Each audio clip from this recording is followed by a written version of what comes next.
welcome back to Storytime with Miss Griffiths, and Poppy's joining us today for this one. It's one of her favourites.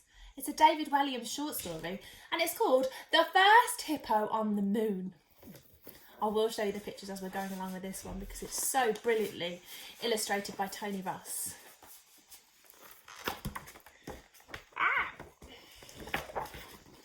This is a tale of two hippos.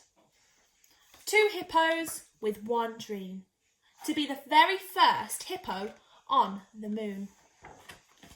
One enormously rich hippo, Hercules Waldorf Franklin III, paid for a gigantic hippo space centre to be built to blast him there.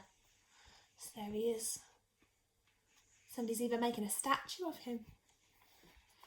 Sheila, yes, the other hippopotamus's name was Sheila.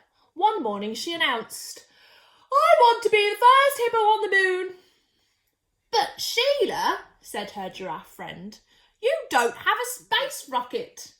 "Then we'll make one, Keith," Sheila replied. Yes, the giraffe's name was Keith. Us hippos like to dream big. Very big dreams. Sheila's friends got to work building her a rocket.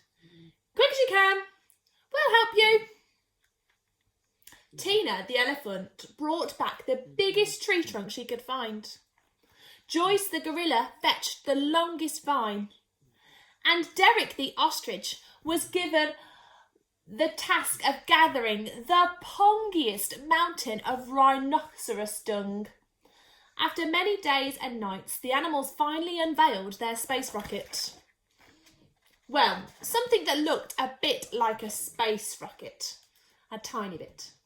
"Thank you, my friends. It's my very own Hippo rocket."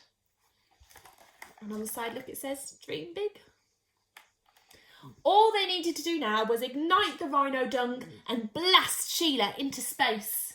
But how? "Try rubbing those two spiky thingamabobs together to create a spark," instructed the hippopotamus. "Well, thank you very much, my dear." "Okay, let's go," Sheila announced. "Is your bottom hot too?" "Boiling, dear."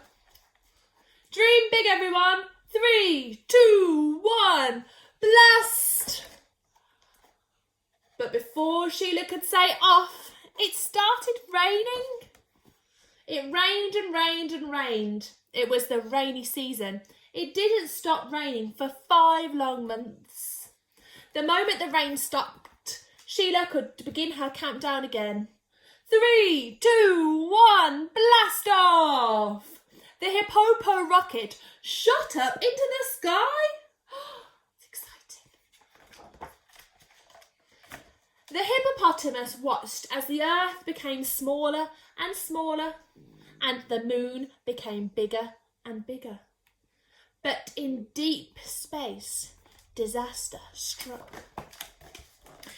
Sheila was so busy munching on her shrub sandwiches that she didn't spot what was hurtling towards her. A giant asteroid. Boom! The Hippo rocket smashed into hundreds of pieces, sending the shocked hippopotamus spinning wildly through space. She tumbled towards the moon. To her astonishment, Sheila had landed on top of another hippopotamus, just as he was taking his very first hippo step on the moon. "I'm terribly sorry. Excuse me. What on earth? What on the moon are you doing here?" I wanted to be the first hippopotamus on the moon." "Well, you're not. I am. Hercules Waldorf Franklin III. Remember that name. The name of the very first hippopotamus on the moon." "Can't we both be the first hippopotamuses on the moon?" "No. Just look at you. Call yourself a hippopostronaut. You don't even have a hippo spacesuit or a hippo buggy. Get back in the hippo rocket and buzz off now." With a tear in her eye, Sheila trudged off to the hippo rocket. Her big dream had been crushed. As the engines roared, Hercules Waldorf Franklin III bounded towards it. "Stop! That's That's my hippopo rocket. Oops, sorry. Blast off. Seconds later, Sheila realised that she didn't have a clue how the hippopo rocket worked. Entering the Earth's atmosphere, the hippopo rocket soon began burning up. Within moments, the hippopotamus's bottom was blazing like the sun. Ouch.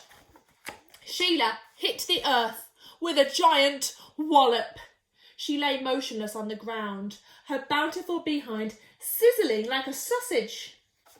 Sheila, wake up. Oh, it's sad, isn't it? Tragic, dear. But she wouldn't wake up. It was the saddest day the jungle had ever seen. Then, out of the silence, came a sound. The distinctive sound of a bottom burp. All the animals stared at each other. Who would dream of letting one go at such a sad time? Another one, louder and louder than the first. It was Sheila. Oh, what's that awful smell? The hippopotamus was so thunderous that she woke herself up. Oh, it's made my eyes water. Try and breathe through your mouth, dear.